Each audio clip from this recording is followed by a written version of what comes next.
Go. Go. Hi, I'm Kerry Kupferschmidt, and I'm a watercolorist, and tonight I'm going to be showing my techniques for painting on UPO. So I'm really looking forward to trying this out. Okay, can everybody hear me fine? Yep. Yeah. Okay, great. Well, thanks for inviting me tonight. I know when Deidre and Art talked a little bit about having me do a demo, they gave me the option, I do a lot of architectural watercolors too, and they said I could kind of do what I wanted. And then I said, well, I've been doing mostly UPO lately, so I'm gonna just, as long as I'm being brave, I'm gonna go all the way in on it and just, go for it with the UPO. So, yeah, I have been doing UPO for probably right since the pandemic started, actually, 2.5 years, somewhere in there. I remember just deciding at some point, everybody's sitting around, what are we gonna do with our time? And I said, I really wanna try something different. And so I said, well, I've been looking at UPO for a while, and a lot of people do use it for alcohol inks, and but there's been a lot of people doing watercolor with it now, and so I said, I'm gonna try it. And I wasn't sure at first because I'm more of a realist, more of a control person, like to work things out like a lot of us do, and so I wasn't sure I was going to like it, and it is quite different to get used to at first. And the samples up there, at first I did a number of abstract pieces, small ones, just experimenting to see what it does. And then I decided after a while, I'm going to see if I could do something, work off of one of my other paintings and do it in UPO and see what happens. And it's quite an adventure. It's very unpredictable, so does not lend itself to control, although you can control it. And I've learned ways to kind of at least be able to compose a painting with it without, just running all over the place. So I'll kind of tell you what I've developed, and I've looked at a number of people online, got ideas from them. There's a woman called NSWS, and she does cityscapes in UPO. And so I was looking at hers and thought they were pretty cool. And I've also looked at James Turner's work. I don't know if you've heard of James Turner, but he does a lot on UPO. And let's see, there was one other person that I thought was pretty good. What was that? Mark What's that? What was the first lady? Her name is NSWS, SUDZINA, Sudzina, and she does these cityscapes, city scenes, cars, everything, on UPO and watercolor, and she's won awards, for it, and so I thought that was pretty good. And the other one was Mark McAfee. You may have heard of him. And he does a lot of different things. He also has done UPO, and so I got some ideas from them and a lot of research, and mostly trial and error. Mostly error, of course, because at first it's always, oh, that isn't what I intended to do. So, yeah, it takes a little while to get used to it, but now I really enjoy it. I'm probably doing maybe a third of the time or more of my paintings I'm doing on UPO. And sometimes I'll take one that I've done on regular watercolor paper and try doing the same thing or something similar on UPO just to see the effect of it. And so tonight, I just want to show you some of the cool techniques. First of all, I just spray my paper on the back, and I have this gator board, and so you don't have to tape it down. You just wet it on the back, and it'll stick to the board for pretty much all the time we're doing this demo. And one of the fun things about it is you can, what I like to do is draw, and there's various techniques different people use to get the sketch put down, but I've always liked to use pencil, and that's why I have this photo here, which I found. I took this shot of, it's in I do a lot of Quarry Park. Quarry Park is in St. Cloud. I live in St. Cloud, and I find all kinds of interesting reflection scenes, And the one that was in the newsletter is over there. But what I did tonight is I took it in closer, I zoomed in and I cropped it some. So it's a little different than the one that was in the newsletter, but this way it's a simpler scene, because I want to try to do this fairly fast. So I broke it, cropped it some and focused in a little closer on the tree, and so that way I can kind of do it a little quicker, because I know it's not going to. UPO, one of the things about UPO is you can't really use a hairdryer on it. It doesn't work very well. It can warp it. So you kind of have to let it set up. So I'm going to try to do as much as I can and then let it dry and then work into some of the more detail. So what I do first is I do a pencil. So that I thought I'd get done ahead of time just to save some time. So you can kind of see what the scene is. The main thing is this tree and the reflection, and then kind of counterbalances the grays and the rocks on the other side, and they kind of play off each other. And so I kind of like that part. And I also added in a little sky in a couple areas that was different than the photo. I thought it'd be nice to have those blues to play off the gold too, so I kind of inserted some of that. And so I drew it all in pencil, but what I've discovered, one of the things about UPO is smudges, fingerprints, oils from your fingers cause it to resist the paint. So if you're painting and it's got smudges on it, the paint will not take on the UPO. So what you use is isopropyl alcohol. And so what I do is I do the pencil drawing, and then I wipe it down with the isopropyl. So that serves two functions. Number one, what happens is it kind of lightens the pencil drawing, because you don't want a real dark pencil. It's pretty hard to get that off later. So what I do is I do the drawing, and then I wipe it down. And this will make sure that some of the things I've done with smudges, with erasing, or fingerprints will be removed. Sometimes even just doing a little erasing will cause it to, if you're doing the drawing and then you erase it, in some areas it'll also won't stick to that. So I wipe it down and I get the pencil fairly light, so you won't be able to see it as well, but it'll take the color more readily that way too. So it kind of has a dual function there. That's been working for me. I have not, this is pretty much self-taught, is what I've done with UPO, and it's just in the last year probably that I started to think, yeah, I'm really having fun with it. It has to be fun too. It can't be just frustration. You have to, it just has really cool effects. One of them is it drips a lot. So you get these kind of fun drips. And the colors are very vibrant because it floats. It does not soak into the paper at all.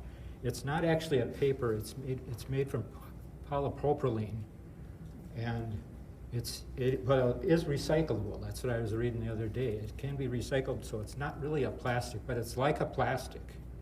And so the water does not soak in at all. So I say it's like hot press paper on steroids. It's like, if you've ever worked on hot press, it's kind of like that, only really to the extreme. So that gives you some idea. And I've been using this couple of black silver brushes, which I really like. And one of them is it's called an oval. And it's got a nice wash. You can get a nice wash with it, but you can also get a nice tip to it. So I really like that one for the washes. And what I'm going to do first is I kind of lay out all the colors very basically, because you can build up the darks. You can get it darker, but it takes several steps. So I start out with it quite wet, so you can see everything okay there. Yeah. And you don't need to add water, of course, or pre-wet the paper, because it's so slick that it's always wet. And so the hard part is not letting it get too wet. So I like to use, I like this, I've added a couple colors to my palette. The other thing is to, probably it's best to keep a limited palette because if things do kind of run together, you can still make mud, even with UPO. So I kind of limit my colors. I like this Quin Gold a lot. And then I use lemon yellow. And I kind of, what I want to do first is get enough color to do. Are you using Winsor Newton? I have a variety of paints, but mostly I stay with Graham or Sennelier. And both of those have honey base. And I really like those. I've been using the M. Graham for quite a while. And the thing I like about it is it takes quite a while for them to harden at all. They stay somewhat soft and you can regenerate them. You know, we used to always say fresh paint every time, but with that one you can get away with quite a bit more. Not always starting over with your paint. So I'm going to kind of fill in every area with a basic color first. I try to keep my color areas separate somewhat because when they run together, it's kind of fun, but then you lose a little bit of the control that way. So I'm using mostly the tip of this brush. And I have a slight slant. You can tip the board, and I'll show you different ways you can create some kind of runs and drips by tilting the board.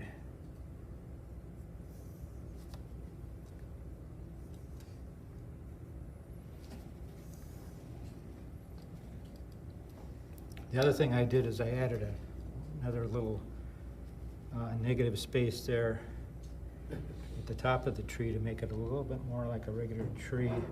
The photo was a little chaotic, and so I made it look like a little more standard fall tree.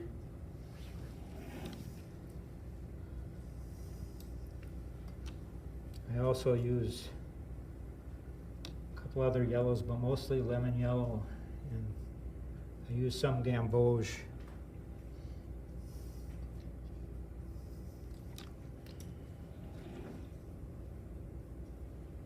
So I'm going to do the reflection of the tree with a very similar color.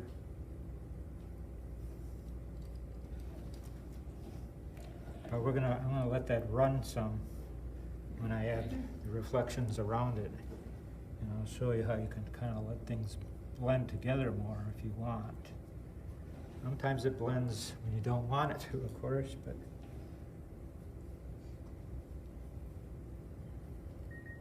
I work pretty fast for this first, I call it the first stage because it may not look like a whole lot after the first colors go in. But I like that negative shape here, you know, and I'm going to really accentuate that when we get into more of the darks. But I save the dark part for later because you have to use more paint and less water for that. Now you can see that it's already kind of flowing some. What happens is,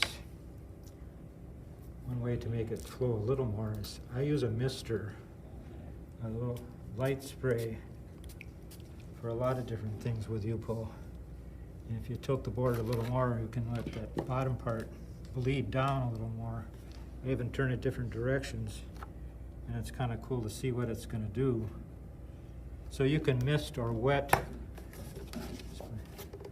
just one area of the painting if you want.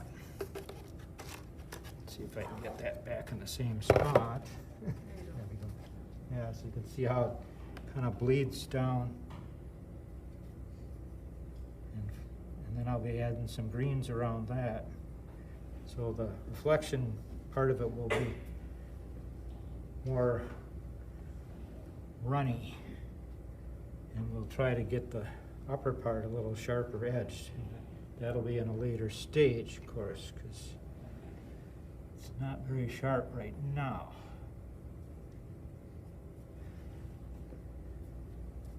Okay, so I'm gonna call that my first coat with the golds.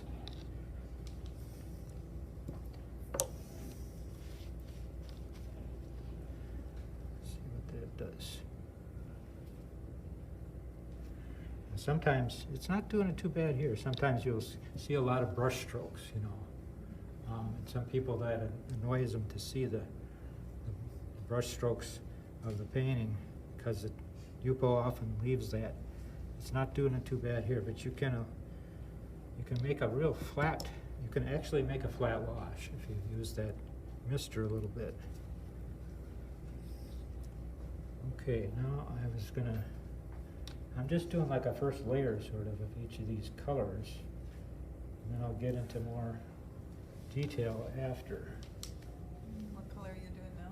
I'm going to do the rocks here next. And I tend to use cobalt blue and a little burnt sienna, and I don't always mix them totally, so I kind of let them run together a little bit.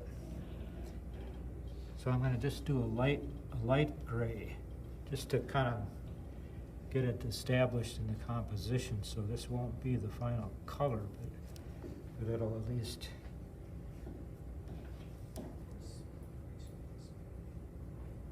kind of give it its spot in the composition, and the color contrasts with the gold, you know, the gray versus the gold.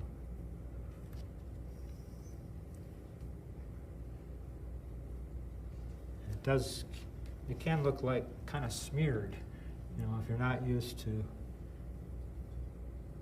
Yupo, it can look kind of smeary, and it takes a little time to adjust to that look. It's definitely a different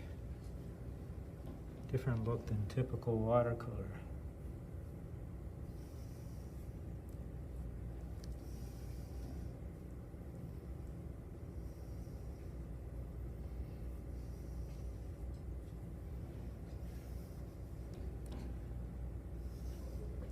One thing you can do some wet into wet, so because it's always wet at first. It takes a while for it to dry, so you can drop in some other colors. I have kind of a gray base here, and I could drop in some brown, you know, with the rocks and that quarry. So when you go wet into wet like that, what you're doing now, I do something like that on Yupo and I always lift it off. So how do you keep it that it stays? I just drop it in. You know, it's a very delicate thing. The one drawback with trying to do layers or build your colors with Yupo is it'll lift back the color underneath it often. But if you, like with this, I have a gray base, and then I'm just dropping in the tip of the brush, a little bit of another color. You're kind of going off the screen, Kerry. Oh, okay. You can adjust it up. the iPad if you want to touch the iPad a little bit. I don't know, it's better to move the picture, or is it? If you want it flat, you can just push it up. Yeah, I can leave it there, yeah. Just have to remember which position to have it in. So is that brush you're using quite soft? Yes, it is. Yeah, And I it's think so. and it's great for Yupo. These are those black silvers. And I wasn't sure I liked them at first because they are very soft, but they really work well for Yupo. You know, because I can get the tip of the tiny tip, you know, to just drop a color in, like I was saying. And then you just kind of let it do its thing. You know, you can slant it some if you want. Okay. And it does some pretty interesting effects. Or if you have the board flat, then you have a little better control, you know.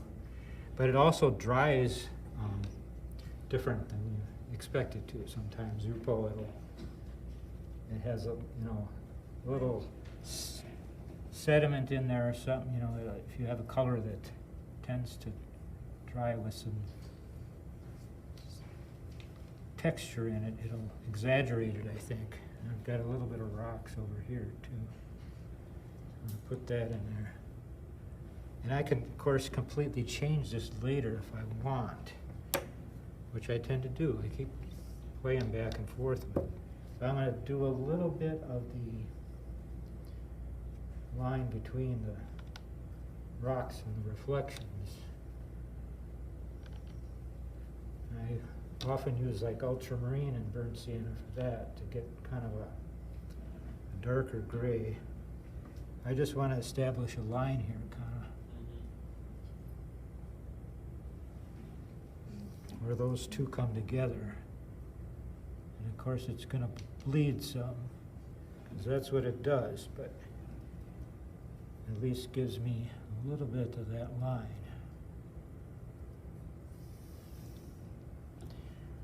And of course, getting those rocks to look more real takes a lot more work. We'll let it dry first, and you can do more with it. This gives me a little bit of that line.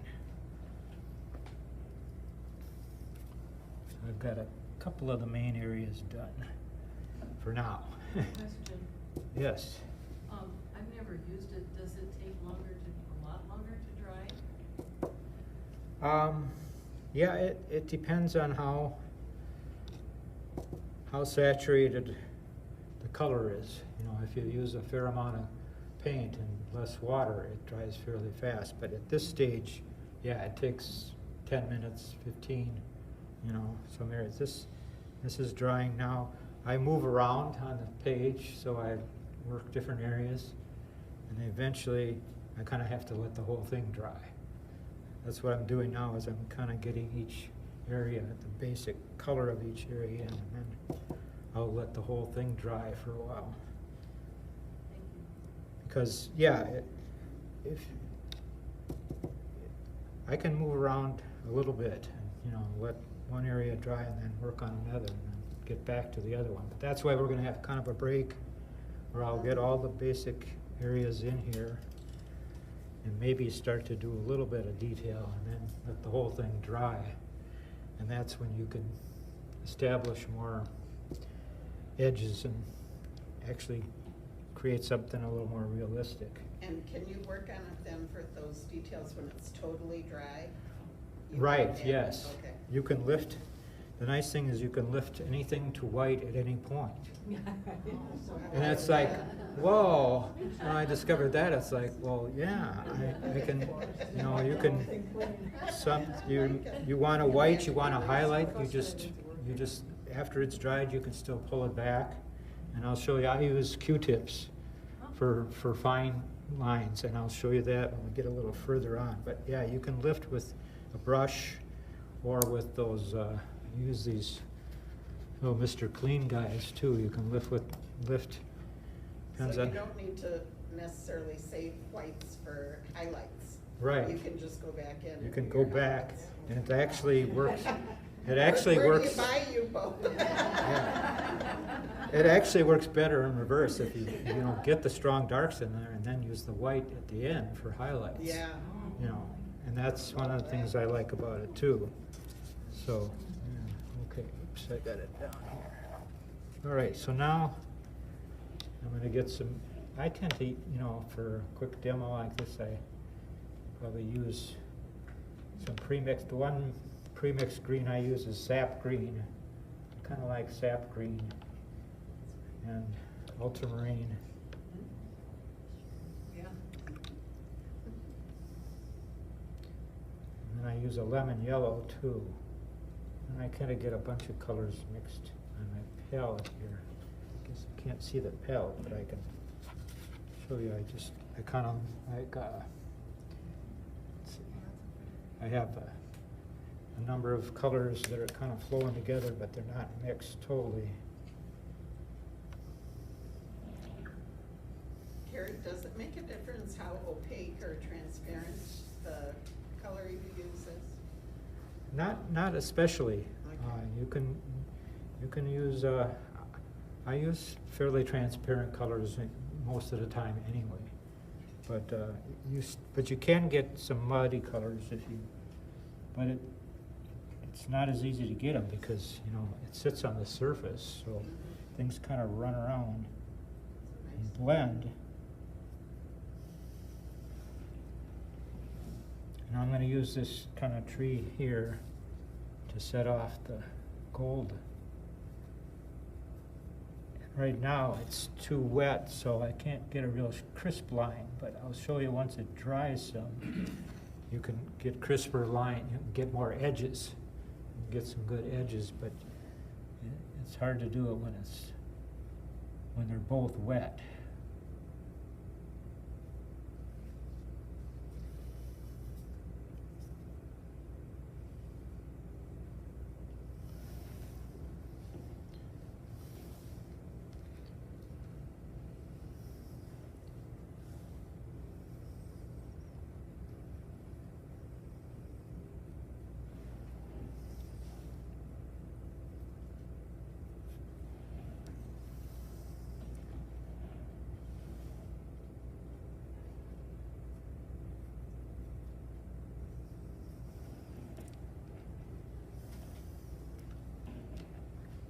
So I'm going to have some of these be more of a yellow green,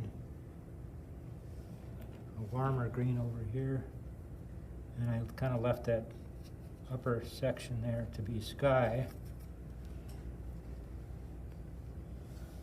And there is some red in here, which I'm going to add in later. That's the other part, you know. On the photo, there's some sumac, I think it is, so there's going to be some reds in there, and that I can just lift off and put in the reds later, which is another nice feature. So for now, I'm just doing big shapes, you know.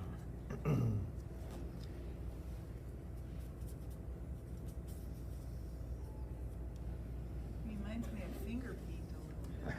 Yeah, I guess it kind of is like finger painting in some ways. Yeah, the texture of it is similar to that. Yeah. But if it's annoying to see the little blurbs, the little blobs of color, you can take those, you can smooth them. And that's what I use my Mr. brush for, my Mr. Water spray, is to get a flatter color.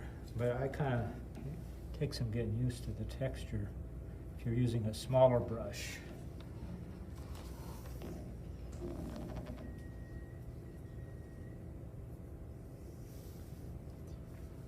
And I can go in with a little darker, because when I do a second run at this, after it dries some, I'm going to be using some stronger darks, but we can at least start to get some of that in here. To get a little bit of that edge of that tree to stand out.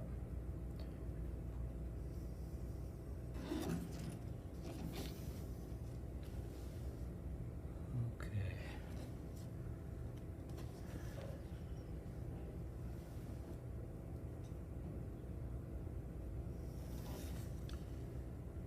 Yeah, I can even just do that now. You can, if I want to put in a different note of color of that sumac, kind of reddish, rust red, I can just lift this out with my brush so I don't forget about it being there. So I'm working on it. And then just come in with my reds, a little bit of rust red.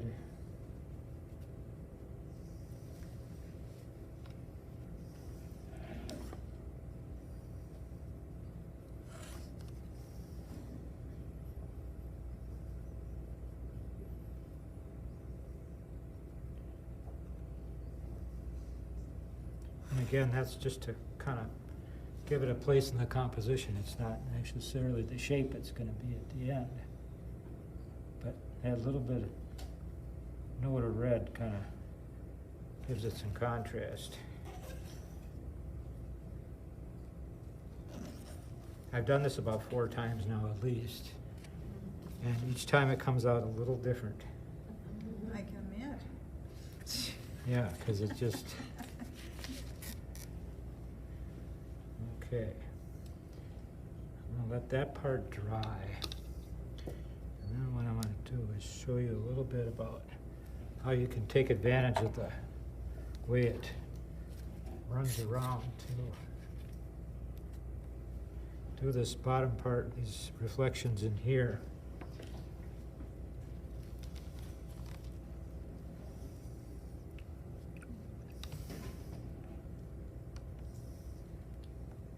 First time I did it a couple times and I thought it blended too much. So decided I'm going to do some streaks of some verticals in here with a kind of a light green. Of course, you don't have the photo, but if you look at the photo, there's this area in here. I'm going to do all kind of quite wet, so it really takes advantage of the way Yupo runs around and does its own thing, kind of.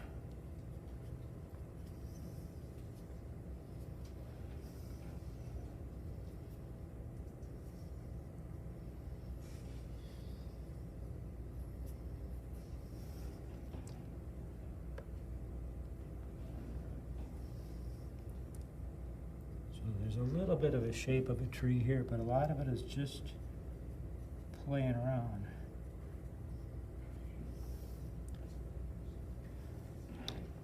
This first part is what my wife calls the messy part, the messy Yeah. stage. I asked her, how does this look? Because it was the first part, and she said it looks kind of messy. It's like, yeah, that's about right. It's messy right now because you're just kind of figuring out where each shape is going to be. Your rocks, your golds for your tree. So the first part does look, it's all very wet.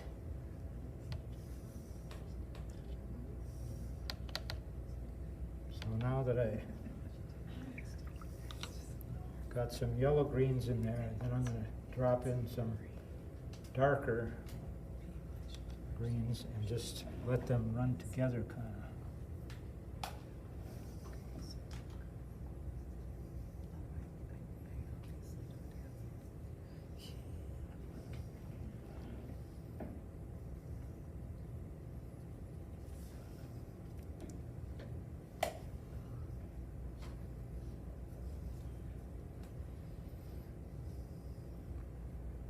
There's a rock right here, so I have to leave a bit of an angle there.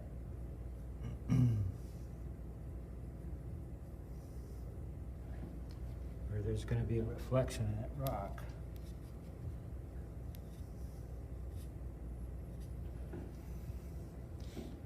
Eventually, when I get in the second stage and get these darker, it'll really set off that edge of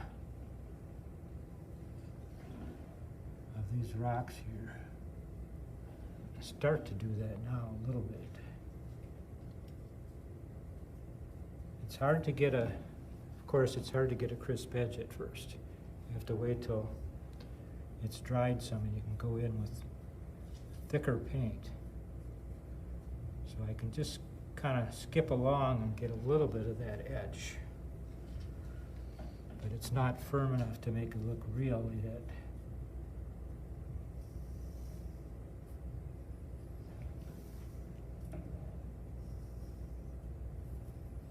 Now, if you really want to make it a little wilder, you can just mist this, use the fine mist. And then I tilt the board some and just let it go. And it kind of blends kind of blends all by itself. You got the darker greens and the, so that area I probably won't wanna, you know, crisp edges on at all. It's,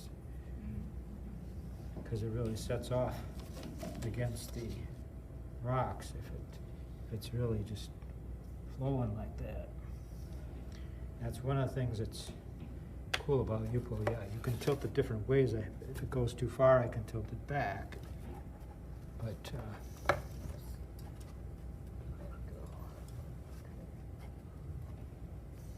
But it's kind of fun to play with that. And you can't tell for sure what it's going to look like once it's dry, but I might want to eliminate the whites, but I like the way it kind of runs. And of course now you're going to get to see some of the gray is going to bleed in there too. But that's something you can fix later if you don't like it. That dark gray you put in along the edge of the rocks is really looking nice. Yeah, now it's kind of blending. Yeah. So everything kind of blends after a while. If you're at this stage where it's really wet. Yeah, and then I have some of the red running down into the rock too. So some of it is just accident.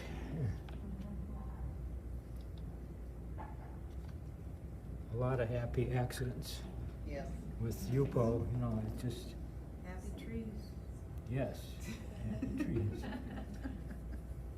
And try to set off this side a little bit with some darks too.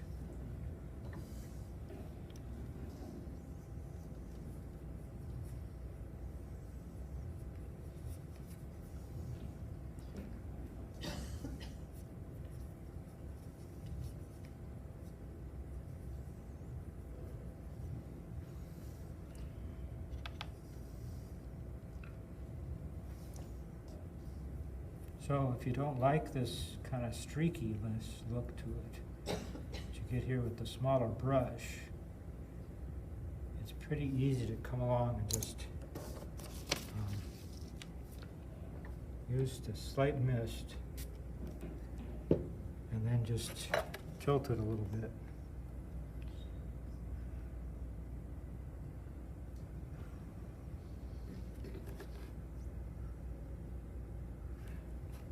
See what effect you get.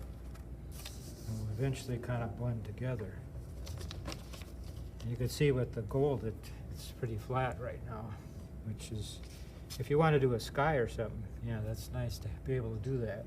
And I think there's a couple over there where I did the sky and it was, you know, it was done more or less like a wash.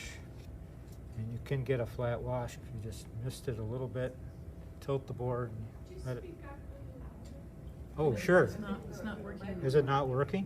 No, Oh. It is working. it's working, I think. Oh. Let's Oh. just rearrange Sound it like maybe. kinda- Maybe it's, okay, you can't hear me that well now? It might be Maybe. better to put it more toward the center of his Yeah. clothing. These are tricky the way they, I can go back and try and turn it up a little bit too. yeah, I suppose. Yeah, there's not enough shirt there. Yeah. Yeah. All right, let's see. Is that better? No, No? I'll go turn it up. Yeah, I might have to turn it up. It sounds like stuff is coming out. Yeah, it doesn't sound like it's on. It sounds like it's not on. Check if it's turned on or if it's. There we go. Yeah, it might be. I don't see the green light here. Yeah. There might be a switch there somewhere. There's a switch? Yeah, there is a switch.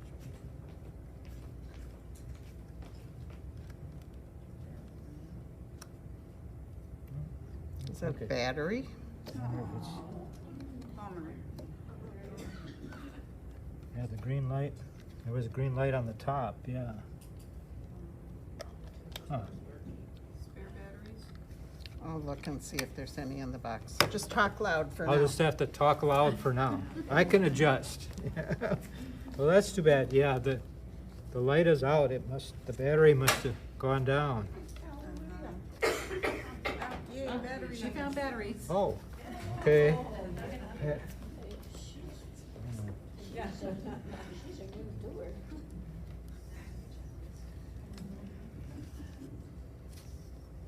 Thank you, Deidre.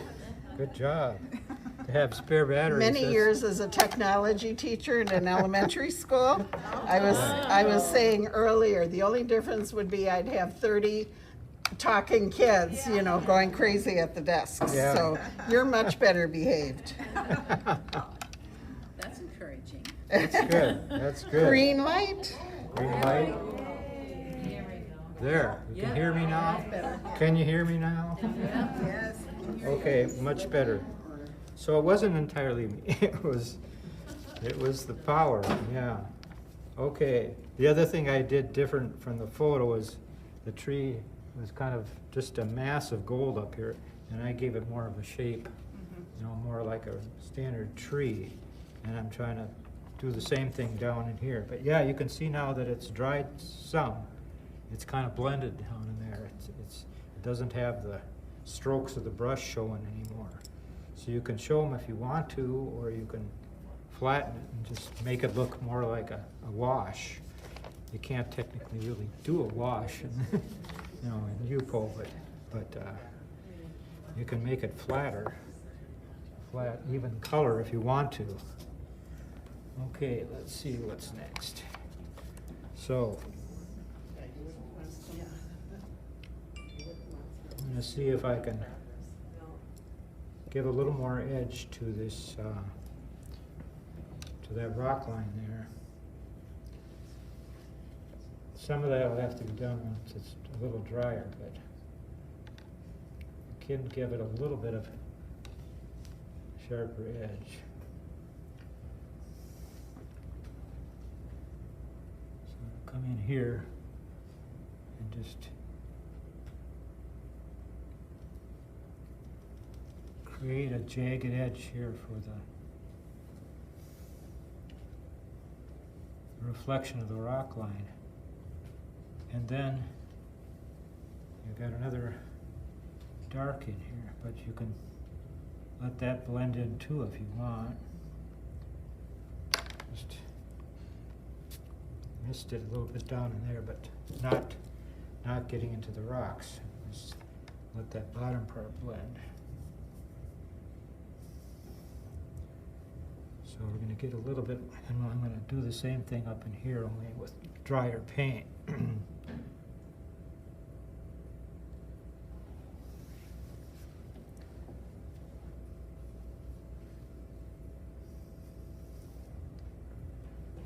And the other part that I want to be sure I get into is some of this negative shapes in the tree, which are really kind of cool. And I'll show you, you can do the branches later if you want to get more detail. I'm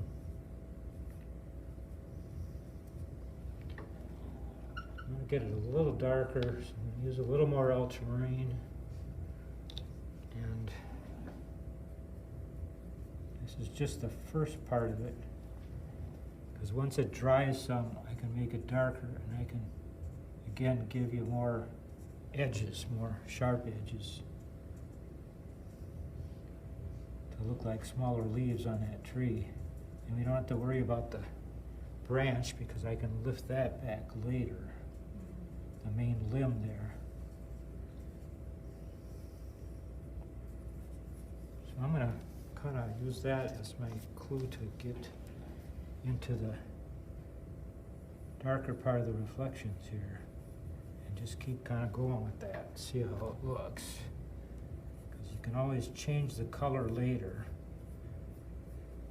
I did practice one of these, and I did this part in here, and I really didn't like it. And I had the whole rest of it done. And so I just wiped that part out and redid it. That's another thing you can, it's really nice, is, you know, you have a picture that's about done, and then, well, I don't like that part. You just take it off and start over. How do you make it more permanent when you're finished? Well, you do have to spray it. You have to fix it with I use a archival spray varnish, and I give it at least a couple of coats, maybe 3 coats.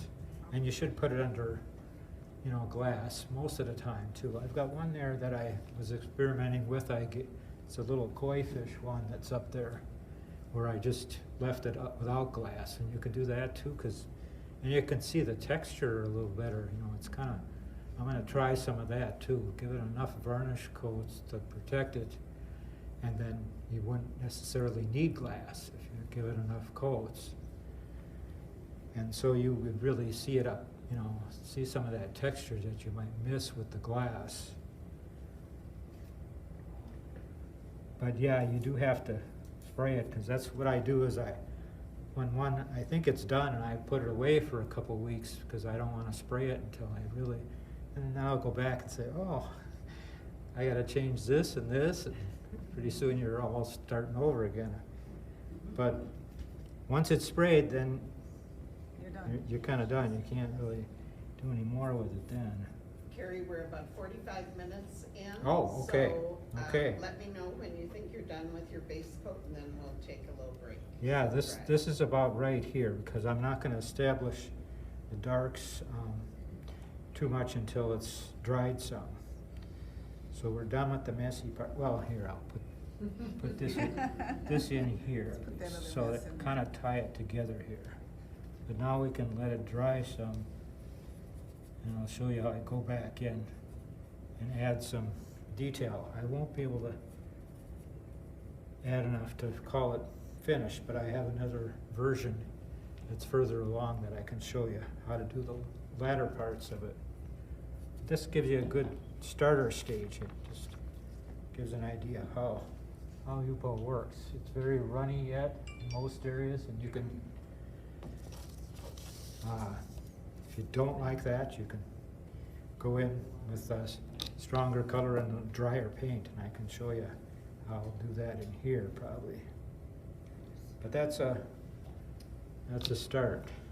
Is there a reason why you're holding off on the sky? Are you gonna put blue for the sky, or are you leaving it for now? Yeah, I'm leaving it for now. I probably will just do a cobalt, you know, just a light blue, I think, yeah.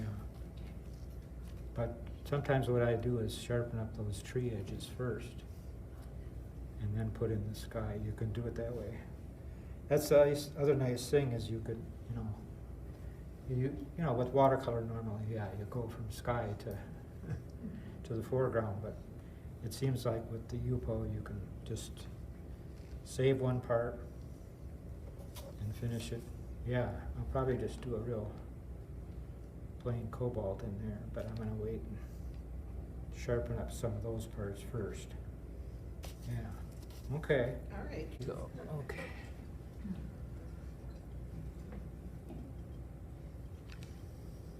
Now the area where the rocks are, where the granite is fairly dry now. There's still parts that aren't dry, but I can still get some of the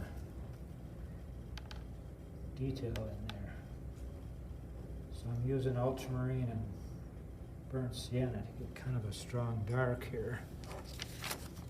And I can get a little bit of the lines of the rocks in now, a little more clearly.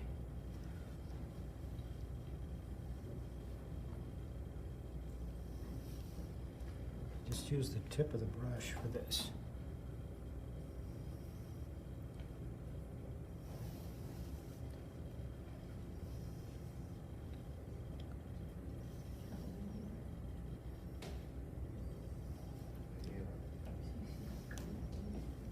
Is that almost full strength paint, or?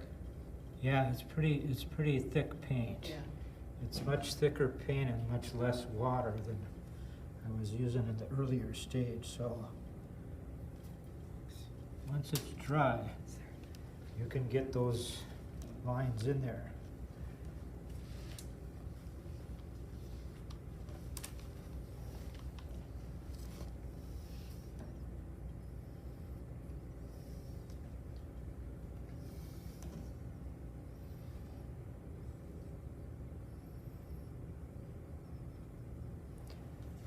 also get some kind of shadow lines in there too.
Carry some of those darks over into the area around the tree too.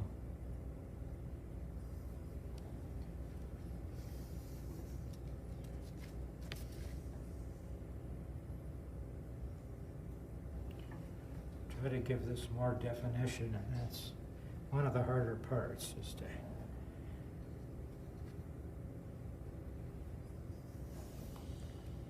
give it just enough definition to look real, but still have that kind of flowing quality that you get with the U-bow.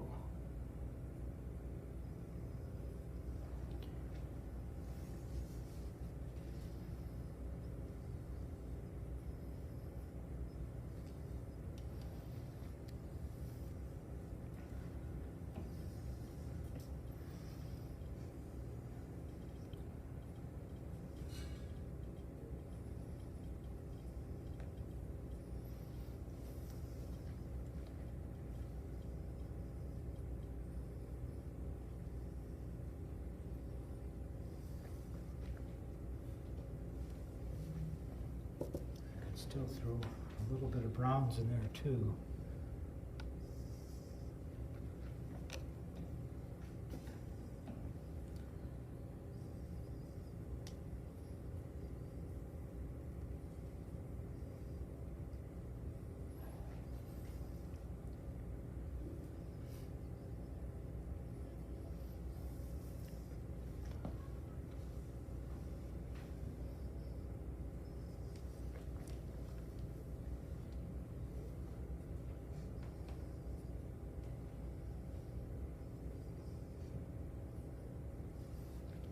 One of the things you can kind of do with this,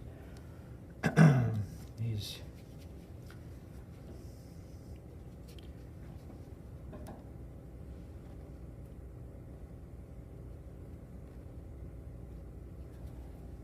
I can lift some of that color back and place it in new places. That's what I like to use these for. Good. Is that dry cotton? It's a dry cotton ball, yeah. But you dampened it a little. I can dampen it a little, and then it will lift more. It depends on how you want, what kind of effect you want. You know, if you dampen it a little, then you can break up some of those edges a little bit, because the edges, you don't want them too even. So you can kind of break some of those edges, and then you can spread that color elsewhere.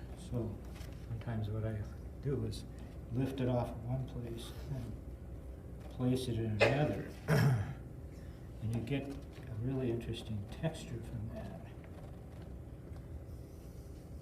I have a question. Yeah, Have you ever used acrylic on it? I have not tried that, but I know you can do acrylic on U-bow too. And you can do ink as well. I've tried different ways of signing it. That's another tricky part, is how to sign it. You know, it doesn't lend itself to that. So I signed a couple of them in ink, and it seemed to work. But I really like the way that gives it texture. Sometimes you can really go crazy with it and get a bunch of texture, and then you can come back and repaint some of those that you've lifted and just get another interesting effect there. So I lifted some of it off and then come back with a sharper line again. Eventually get some really cool textures that way.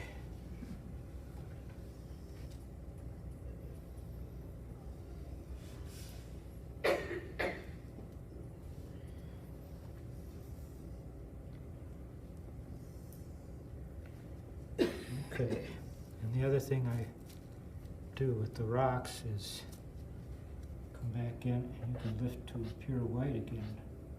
If you want to catch some of the edges, you know.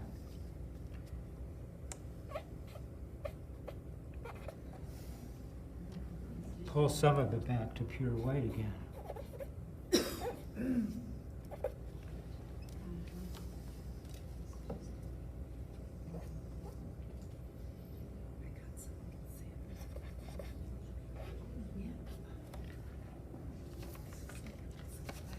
Okay, the other thing I want to do is get this line back in place that I had established before. Now that it's dried some, I can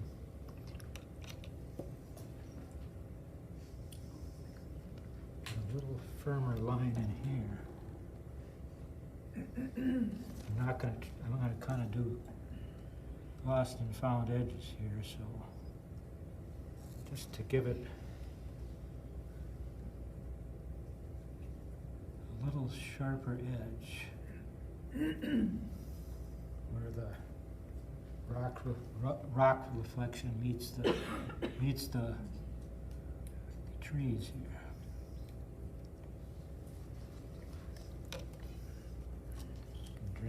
Drag it down a little.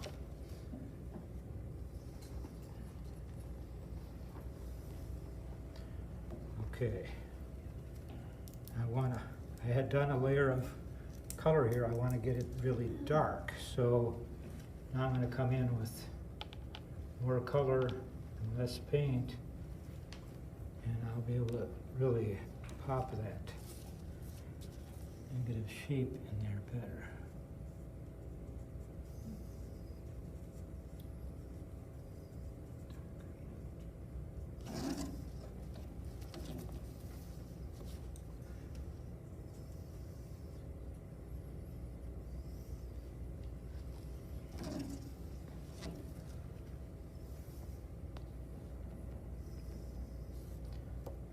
Bigger brush here for this.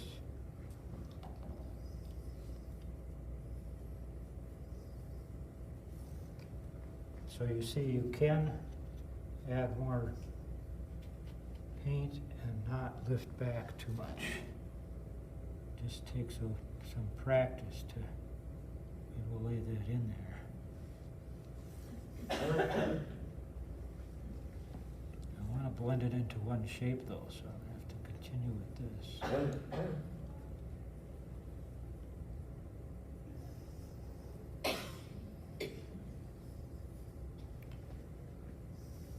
Get it to blend up in here.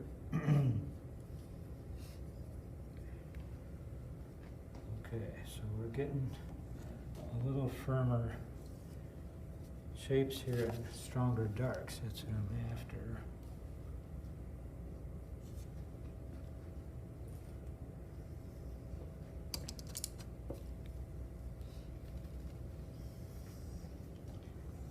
And now that this has dried, I can come in here with these negative shapes and make them more exact too.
see that this has come out kind of pale, so I'm going to strengthen that color too.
Okay, I'm going to try to do this as more of like a pine tree up in here. So it'll have a stronger contrast with the reflected tree there with the gold tree.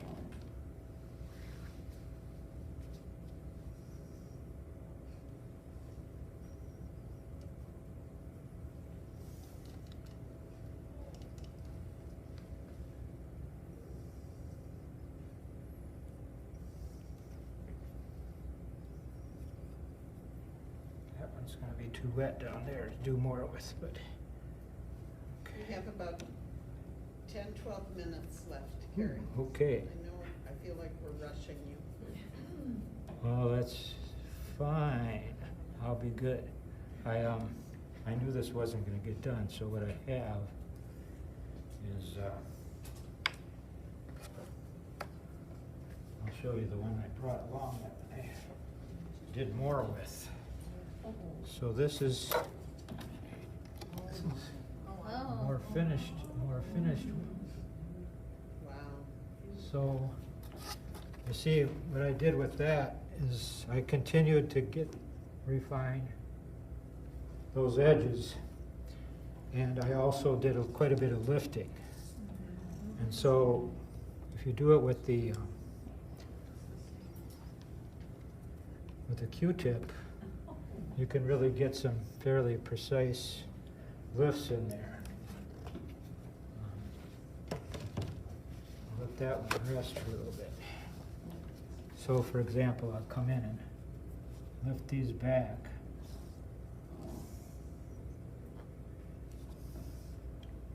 They could be like birch trees. You can leave a little lifted kind of erratically so it looks more natural. And that gave those trees some more definition too, Right. to have those branches in there. And the same with this reflection. So I went in and lifted back these branches after it was really dark. Now if you let that dry, then you can go back in and give it a little color, or you can leave it white. But what I like to do in the latter stages too is to lift some, like I said, some pure whites in some of the rocks. And you can also do a little bit more horizontal reflections. You can break up this dark with either the brush or the Q-tip. So it's not so solid a dark, but it works for the composition. It gives you that, it's kind of got an angle here. It angles this way and then angles back, so you can reinforce that. How much longer did it take to do this, the one you got up there? Probably an hour, Oh, something like that, yeah. Maybe a little more, yeah. I really like the way this part came out Yeah. on that one. I was trying to do something similar there. But this was the whole section I didn't like before, and I just took that whole part out, wiped it out, and redid it, and just let it run. And for that piece, that's the nice thing with the Yupo, you can get multiple textures in one painting. You know, you've got the real fluid part here, and then the rocks are firmer, and yeah, and I added texture, you know, like before with the. And it takes a while to get it refined, but you can definitely get it a lot more realistic. And you could do the same thing in here. You know, what I did is I lifted back to get the more detail in the edges of the tree, and then came back in with the gold, you know. do you have, do you always use a Q-tip, or do you have those, So far, I've been using the Q-tip or a fine brush. I have a fine brush that's stiffer that I use too. they have those white things for charcoal. Right, yeah. Your I could use, paper things. yeah, I haven't tried those, but yeah, that could work. But you can also use, and they seem to work, and they lift it back to pure white. Sometimes the brush, first time through it, might not be as white, but I have a firmer brush. Any tricks to telling yourself when you're done? Because I can see spending weeks going back and Well, yeah, you could, this still I don't consider done. I would like to have these colors stronger again, you know. And you can come back in with stronger gold, you know, definitely for this tree. But yeah, it's hard to know, you know, the first few times it was way too soon. And I thought, well, I guess that's as done as I can get. But now that I've been doing it for a couple of years, yeah, I spend more time. I let it dry again and come back and, you know, okay, this needs more work here. I had the red in here, but I was going to bring in some red down here. I left this white, that was going to be sky. The rocks I'm pretty happy with, but the reflection part was kind of the fun part for me. yeah. Because you can let this run, and on this one I kind of let it bleed a little better than I did here. These were both wet, so the gold kind of bled into the greens.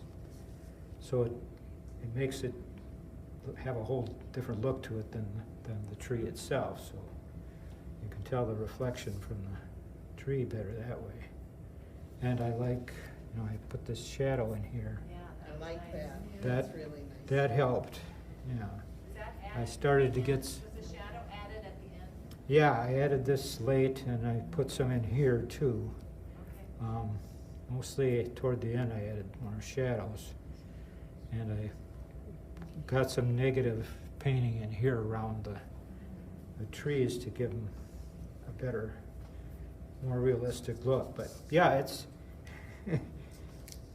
it's taken some time to get that far. And the other ones I've done took longer probably, because that's why I decided the nature scene would be much better to try, because you know, the architectural one, like I had that big one in the member show this spring. It's a large one with the carriage, and that took a lot of hours because I had to let each area dry and then work around to build up the darks.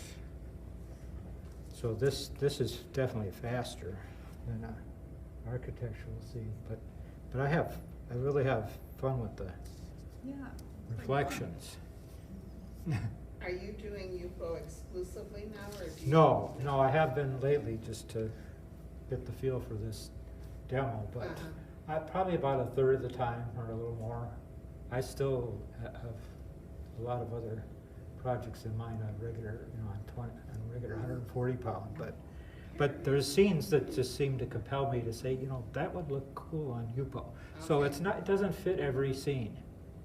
You know, there's some that just don't lend itself to UPO, I think, because they're too, yes. Kerry, I wonder, do you feel that starting with UPO, you have gotten looser in your watercolors?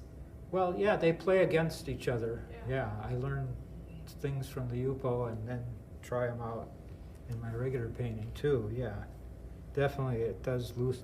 You have to be looser because, you know, it is unpredictable. Like I said, I've done this one several times. The trees come out different. You know, this particular tree comes out different each You time. have one over there with that same scene, right? Yeah, the one that was in the newsletter. It's smaller, but it had more. What I did for this demo is I cropped and made it bigger, so you could see the effects better at this scale, and also there was less other details that would have taken longer. So I kind of zoomed in for this demo so I could limit the amount of work that had to be done. But it's still not there, but I like that you can get those darks, and it really does give it a lot of pop when you get the darks in there, because we just barely got going on those. That gold tree is so three-dimensional. I just feel like it's popping out of the screen. Yeah, that comes from the negative, you know, painting around it. Yeah. And you have to go back and forth to get it enough of the shape of it, you know. Anything else? Thank you. Yeah. Thank you. Yeah, you're welcome.